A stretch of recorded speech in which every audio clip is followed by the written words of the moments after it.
Hi అందరికీ. First of all అందరికీ అయితే హ్యాపీ మదర్స్ డే. నేనైతే మా అమ్మకి ఒక సర్ప్రైజ్ గిఫ్ట్ ప్లాన్ చేసిన. మార్నింగ్ ఇద్దాం అనుకున్నా కానీ నాన్నమ్మ వాళ్ళ ఇంటికి వెళ్ళి వచ్చేసరికి లేట్ అయింది.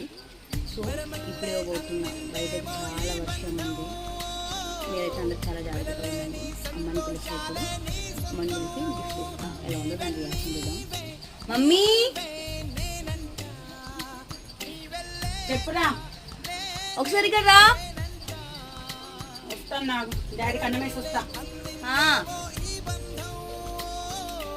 ఏంట్రా వీడియో తీసుకుంటున్నావు? ఇవాళ మదర్స్ డే కదా మమ్మీ. పొద్దున నీకోసం చెప్పావు కదరా. నీకోసం గిఫ్ట్ తీసుకొచ్చిన. పొద్దున చూసినావు కదా. అవునా, చూద్దాం. మా స్వీట్ గారు గిఫ్ట్ ఇస్తుండు. ఏం గిఫ్ట్ ఇస్తాడో చూద్దాం. Okay, happy mother's day mummy. Thank you రా. Thank you Sweety.